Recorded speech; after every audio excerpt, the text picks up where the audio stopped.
بسم الله الرحمن الرحیم. مخکې درس کې مونږ د عرض الکتب په طریقه د حدیثو تخریج وضاحت وکړو چې په هغې کې ترتیب د ابوابو په اعتبار سره و. کتابونو کې چې کوم ابواب دي د هغې وضاحت و او هغسې حدیث د هغه عنواناتو په اعتبار لټولو. نن چې مونږ کوم وایو نو دې ته التقسیم الموضوعي وایي. تقسیم الموضوعي او عرض الکتب کې دواړه تقریبا یو بل ته نږدې دي، خو لږ فرق دی. هغه فرق دا دی چې عرض الکتب کې به مونږ حدیث لټولو نو چې کوم ابواب په کتاب کې دي د هغه ابوابو په اعتبار سره بیا د هغې ذیلي عنواناتو په اعتبار سره به مونږ لټولو. او تقسیم الموضوعي کې دا کار دی چې د دې 9 کتابونو احادیث اول غټ عنواناتو ته تقسیموي، بیا ذیلي عنواناتو ته، بیا د هغې نه چې کوم ذیلي دي هغې ته تقسیموي. نو د دې او د هغې فرق واضح دی. هلته د هر کتاب ځان له ابواب دي، محتویات دي، او دې کې د ټول کتابونو د دې 9 کتابونو احادیث د موضوع په اعتبار راجمع کړي دي او په دې سره تاسو د دې نه استفاده کولی شئ. فواید ډېر دي. یو خو تاسو د حدیث تخریج کولی شئ، بل په دې کې چې کوم کسان بیان کوي خطیبان دي او هغې ته حدیث لټول د موضوع دپاره مشکل وي، نو هغې په دې طریقه باندې التقسیم الموضوعي باندې ځان دپاره د مضمون موافق روایات لټولی شي او ښه په اسانه طریقه. نو راځئ انشاءالله وضاحت کوو نو تاسو په هغې باندې ښه پوه شئ. دویم دی کې التقسیم الموضوعي چې دا عرض الکتب پسې مونږ وضاحت کړی چې مونږ به دا وایو. په دې کې ټول تقریبا 8 عنوانات دي، یعنی د 9 کتابونو د احادیث 8 عنواناتو ته تقسیم کړي دي. القرآن وعلومه یو عنوان خدا شو، العقیده دویم عنوان دا شو، العبادات دریم عنوان، المعاملات، السیاسة الشرعیه، الاخلاق والآداب، التاریخ والسیر والاخبار، او 8م عنوان العلم. اولین عنوان کې به کوم احادیث ګورو، دویم عنوان کې به کوم احادیث ګورو، نو د دې تفصیل کوو. قرآن او علوم د هغې کې به تاسو چې کله دې باندې کلیک کوئ کولاو کوئ نو تاسو ته په خپله وضاحت وشي. دې کې تقریبا ذیلي 15 عنوانات دي. هر هغه بحث چې هغه تعلق لري د قرآن کریم سره یا د علوم القرآن سره. اوس علوم القرآن کم کم دي، لکه اسباب النزول، فضائل، قراءات، تفسیر، تلاوت، حفظ، دغه رنګې ترتیب د سورتونو، نومونه د سورتونو، د قرآن نومونه یا قصص دي وغیره. دا تجوید دی، داسې چې څومره دي دا ټول علوم القرآن دي. او په علوم القرآن خو مستقل کتابونه لیکلی شوي دي، بهرحال هغه د دې سره تعلق نه لري. دلته به مونږ چونکې د دې 9 کتابونو متعلق خبره کوو. بیا دغه قرآن او علوم القرآن چې دلته دي کوم عنوان غټ عنوان یې دی، د هغې لاندې تقریبا 15 عنوانات ذیلي ورکړي دي.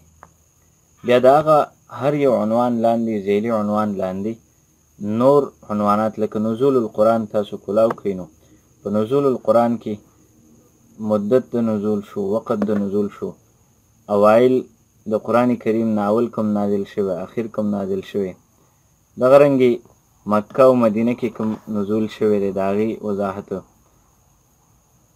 قرآن په لغتو د قریش باندې اسباب نزول السور والآیات وغیره. نو په دې ترتیب سره تاسو په دې کې احادیث لټولی شئ. بیا وروستو که تاسو لاړ شئ نو فضایل القرآن، یعنی د قرآن کریم د آیاتونو د سورتونو فضیلت یا د قرآن کریم د تلاوت کوونکي فضیلت، نو دا ټول فضایل القرآن کې راځي. یا یو سړی قرآن زده کوي یا قرآن بل ته ښیي، نو دې ته دا هم د فضیلت سره تعلق لري. او په دې ټولو مضامینو متعلق به تاسو ته روایات په دې کې میلاوي، لکه فضل القرآن. نو فضل القرآن چې تاسو کولاو کوئ، نو په دې کې به تاسو ته هغه احادیث راوړي چې د قرآن کریم د فضیلت سره تعلق لري. لکه موږ د صحیح مسلم یو حدیث دا دی کولاو کوو چې دا په فضل القرآن کې دی. امام مسلم رحمه الله په کتاب المساجد و مواضع الصلاة باب فضل قراءة القرآن و سورة البقرة په دې کې راوړی دی. دا حدیث د نواس بن سمعان د یؤتی بالقرآن یوم القیامة و اهله الذین کانوا یعملون به تقدمه سورة البقرة و آل عمران. دغه حدیث دی. اوس دا حدیث د سورة بقرې او د سورة آل عمران د فضیلت سره تعلق لري، چې په دې کې د اهل القرآن فضیلت هم دی. چې سړی قرآن کریم لولي دی باندې عمل کوي، قیامت کې به سورة بقره او آل عمران د دنه مخکې روان وي. دا حدیث دا د فضل القرآن سره تعلق لري. د سورتونو وغیره فضیلتونه چې دي، نو اخره کې مستقل عنوان دی، فضائل السور والآیات. نو فضائل السور والآیات کې تاسو د هر یو صورت د رنګ د آیاتونو متعلق چې کوم فضیلتونه دي، نو هغه ټول به تاسو ته دی په دې کې د عنوانات دي، او په هغه عنواناتو کې تاسو هغه احادیث لټولی شئ. که یو سړی وایي زه د سورة یاسین فضیلت ګورم، نو فضائل السور والآیات به راواړئ. نو په دې کې به تاسو راځئ، سورتونه به ګورئ، د فاتحې نه شروع شوې ده.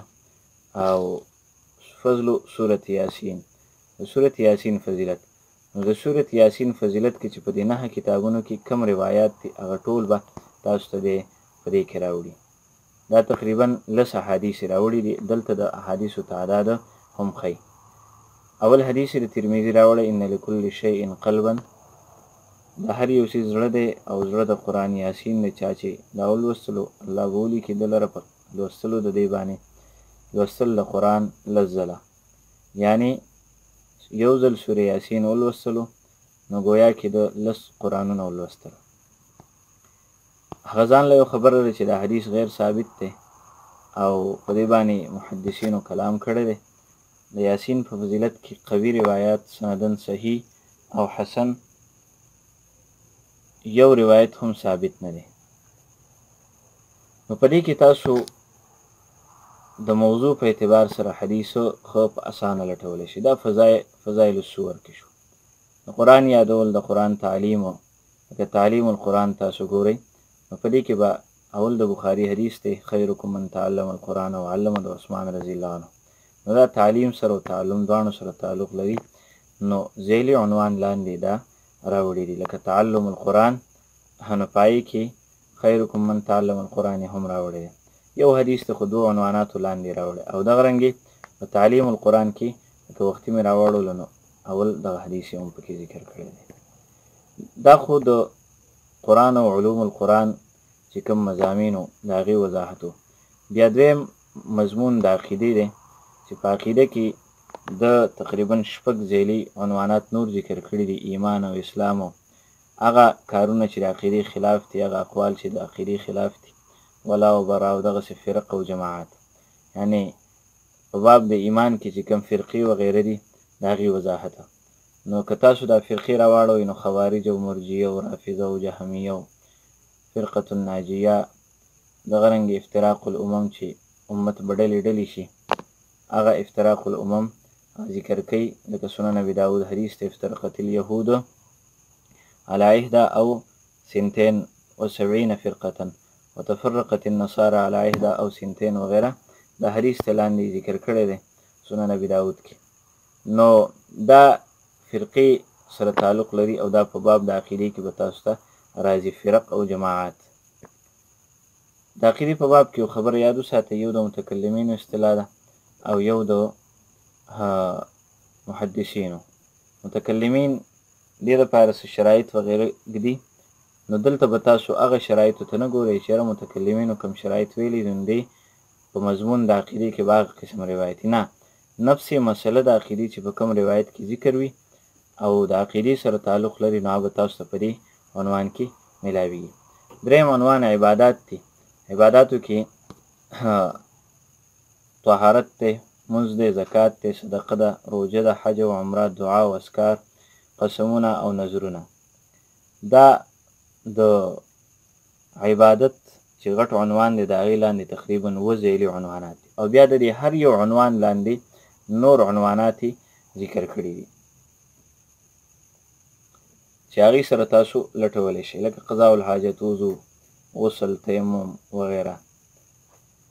روژه شوه نو بیا روژه کې فرضیت د روژې شو، رمضان میاشت شوه، د روژې ارکان او واجبات او مستحبات او مباحات مکروهات او صیام التطوع، نفلی روژې، د صوم مسائل وغیره، د سابقه و روژې. نو عبادات تاسو چې ګورئ نو دعا او اذکار، ادعیه او ذکرونه دا هم تاسو ادعیه معصوره کتلی شئ، په دې کې دا به په عبادت کې راځي. دې نه علاوه معاملات دي، یعنی بیو ده. دې نه علاوه که هغه مالی دي او که عیني دي، لکه دا وګورئ بیو دارنګې دیون، ربا، اجاره، مضاربت، شرکت، شفعه، وکاله، مزارعه، اقطاع، مساقات وغیره. دا ټولو تاسو په معاملاتو کې کتلی شئ. د دې نه علاوه اسره، دا هم تاسو په دې کې کتلی شئ، یعنی هغه مسائل چې هغه د فیملی سره، د خاندان سره، د قبیلې سره تعلق لري نو هغې ته چې دی اسره وایي، عائله. لکه د نکاح مسله د نظام د یو معاشرې د یو کمبې سره تعلق لري، ښځه خاوند سره طلاق دی، عدت دی، رجعت دی، زهار دی، ایلا ده، خلع ده، لعان دی، میراث دی، دغه رنګې اولاد دی، صلة الرحم وغیره دي. د دې نه علاوه لزوم الجماعه وغیره، دا ټول هم د دې عناوینو سره ذیلي عناوین دي او تعلق لري. سیاست شرعیه، لکه جهاد شو، د دې نه علاوه قضا شوه، فیصلې، شهادات شو، حدود شو، جنایات شو، دیات شو، او عهود او مواثیق، وعدې وغیره لوزونه، حاکم او محکوم. بیا د دې هر عنوان لاندې نور عنوانات ذکر کړي دي. او دغه رنګې د دې نه علاوه که تاسو وګورئ اخلاق او آداب. اخلاق به دې څنګه وي نو ښه اخلاق او افعال او بد اخلاق او افعال، بیا آداب او رقاق، یعنی هغه خبرې چې هغه زړه کې نرموالی پیدا کوي او زړه عبادت طرف ته مایله کوي، الله طرف ته متوجه کوي، د الله تابعدارۍ طرف ته متوجه کوي، رقاق. بیا په هر یو کې جدا جدا عنوانات مقرر کړي دي. دغه رنګې د دې نه علاوه تاریخ او سیر او اخبار. نو د ابتدای خلق نه تاریخ شروع کړی دی او تر خلیفه عبدالملک ابن مروان پورې. په دې کې دا څومره تاریخونه چې راغلي دي د هغې ذکر، او بیا مناقب او فضایل، یعنی د صحابو مناقب او فضایل، بیا لاندې مطالب او نقایص، او دا ضد دی د مناقب او د فضایلو. نو په دې کې تاسو ته که د صحابو فضایل ګورئ، تابعینو ګورئ، اتباعو ګورئ، نو به تاسو ته د امتونو ګورئ، د قبایلو ګورئ، شعبو ګورئ، حیوانات او طیور او اماکن، د دې ټولو فضایل به تاسو ته په مناقب او فضایل کې ملاویږي. د دې نه علاوه اخري کتاب العلم دی. علم کې بیا ذیلي عنوانات دي تقریبا 18، او دا عنوانات بیا هر یو عنوان ځان له لوی لوی عنوانه په دې کې ذیلي عنوان لري. اوس په دې طریقه باندې مونږ به حدیث څنګه لټو. زه مثال په طور یو حدیث لټوم. حدیث دا دی: من یرید الله به خیرا یفقهه فی الدین. الله چې په چا باندې د خیر اراده وکړي نو دله په دین کې پوهه ورکړي. اوس دا حدیث دی، نو اول به مونږ د دې د غټې موضوع تعیین کوو. نو غټه موضوع دا ده چې دا د علم سره تعلق لري. نو تقسیم الموضوعي به مونږ کولاو کو. نو غټه عنوان د دې العلم دی، علم مو کولاو کو. بیا پس د دې نه په دې کې فضیلت د علم دی، ځکه اراده د خیر چې الله د چا وکړي نو پویه په دین کې ورکړي. نو دا اراده د خیر چې د چا باره کې کړې د خدا فضیلت دی د هغه سړي ښه والی. نو دا به موږ فضل العلم والعلما کې ګورو. په فضل العلم والعلما ذیلي عنوان کې پویه په دین کې نو مضمون به وګورئ که وړوکی مضمون و که نه د هغې سره نږدې مضمون و. دلته د چونکې ذیلي عنوان په خپله ګرځولی التفقه فی الدین فضیلت نو دا به کولاو کوي. همدغه حدیث دی د بخاري بیا به دا راواړوئ. دی په دې کې تقریبا 78 احادیث د دې یو مضمون لاندې راوړي دي او دغه حدیث دی من یرید الله به خیرا یفقهه فی الدین. دا هغه حدیث دی وانما انا قاسم والله یعطي ولن تزال هذه الامه قائمه على امر الله لا يضرهم من خالفهم حتى ياتي امر الله. دا حدیث دی امام بخاری رحمه الله ذکر کړی دی. او بیا د دې صفحې د بره که تاسو ګورئ نو نور زوړ چې کوم سبق کې وضاحت کړو زوړ درس عرض الکتب کې چې د دې صفحې اول کې رقم الحدیث دی 71 نمبر دی، بیا د کتاب نوم دی، بیا د یعنی کوم مصنف چې دی لکه صحیح بخاري، بیا په دې مصنف دی کتاب کې دننه چې کوم غټ عنوانات دي کتابونه ورته ویل کتاب العلم دی، بیا ذیلي عنوان دی باب من یرید الله به خیرا. نو په دغه اعتبار سره د دې نه لاندې د کتاب جز دی، بیا صفحه ده او بیا لاندې حدیث نمبر دی او بیا سند د حدیث او بیا متن د حدیث دی. او ما تاسو ته ویلي وو چې دی اکثر د بخاري او د مسلم چې کوم روایت دي نو د بخاري او مسلم باره کې حکمونه نه ذکر کوي او د هغې نه علاوه چې دا کوم 7 کتابونه دي د دې 7 کتابونو متعلق دی حکم هم ذکر کوي. لکه مثال یې ذکر کوم همدغه حدیث دی بخاري کې هم شته، مسلم کې هم شته، ترمذي کې هم شته. ترمذي نه علاوه ترمذي چې راواړوئ دغه حدیث دی ترمذي کې موجود دی من یرید الله به خیرا یفقهه فی الدین. اوس دا حدیث دی نو لاندې دا زیړ رنګ باندې چې وګورئ حکم الحدیث صحیح نو دا د امام ترمذي حکم نه دی بلکې دا چې کوم دا چا اپلیکیشن جوړ کړی همدغه اپلیکیشن والا دا حکم لګولی دی. په دې طریقې باندې تاسو د حدیث لټون کولی شئ او ښه په اسانه طریقه. لکه دا حدیث ما راړولی دی ترمذي کې یا ما بخاري کې وختي راواړولو چې د ټولو نه سر کې موجود و. زه وایم چې دا حدیث نور په کوم ځای کې موجود دی نو زړه طریقه ده دا بټن د تخریج به ووهئ چې په څومره کتابونو کې دا حدیث راغلی دی نو دا به ذکر کړي. لکه بخاري کې 4 ځایه، مسلم کې 4 ځایه، ابن ماجه کې 2 ځایه، موطا کې 1 ځای، سنن الدارمي کې 2 ځایه، مسند کې ډېر ځایه راغلی دی. بیا د دې لپاره اطراف نو هغه چې د دې بعضې ټوکړې ذکر کړي نو بخاري تقریبا 7 ځایه ذکر کړی دی. د لپاره شواهد هم بیا په دې باب کې ډېر دي، بخاري او مسلم او ابو داود او ترمذي نسایي وغیره ذکر کړي. که تاسو وایئ چې موږ د دې حدیث شرح وګورو شرح دې بټن باندې کلیک کړئ نو تاسو ته به د دې حدیث چې کوم فتح الباري کې د حدیث متعلق شرح وي هغه به ټوله ذکر وي. که چېرته د دې نه علاوه سنن ابي داود وي نو د هغې دپاره به د هغه شرح عون وي او نور ما ابتدایي درس کې د دې وضاحت کړی. دا هغه دویمه طریقه التقسیم الموضوعي. نو په دغه اعتبار سره تاسو احادیثو لټولی شئ. دې نه علاوه لکه موږ بل حدیث لټو خیرکم من تعلم القرآن وعلمه. اوس دا حدیث ګورو چې را په دې مکتبه کې په دغې عنواناتو کې دا کوم ځای کې موجود دی نو خیرکم من تعلم القرآن وعلمه. په دې حدیث کې 2 خبرې مرکزي راغلي دي، یو تعلم او بل تعلیم، زده کړه او ښودنه. نو مخکې هم که تاسو خیال کړو ما تاسو ته دا مضامین به وګورئ نو موږ د قرآن او علوم القرآن مضامین کتلي وو چې په هغې کې عنوانات ډېر دي، فضایل د قرآن وغیره موجود دي. نو موږ به چونکې حدیث د قرآن کریم د تعلیم سره تعلق لري نو دا به موږ قرآن او علومه کې وګورو.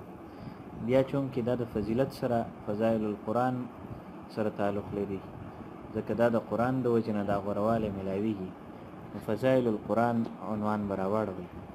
په هغې کې تعلم القرآن او تعلیم القرآن او عمل بالقرآن دا عنوانات یې ورکړي دي. نو دې کې تعلم او تعلیم چونکې دواړه راغلی دی نو موږ به فضل تعلم القرآن کولاو کو په دې کې به دغه حدیث مونږ وګورو نو دا به هم پکې وي او دې عنوان سره نور وي لکه دا حدیث دویم نمبر کې دی خیرکم من تعلم القرآن وعلمه دا حدیث د عثمان رضی الله عنه دی او د دې دپاره تخریج او دغه رنګ اطراف او شواهد هغه هم تاسو په دې کې کتلی شئ ښه په واضح الفاظو سره نو په مختصر وخت کې تاسو په دې التقسیم الموضوعي باندې د احادیثو تخریج لټون بیا د هغه احادیثو شرح وغیره تفصیل د علماو دا کتلی شئ واخر دعوانا الحمد لله رب العالمين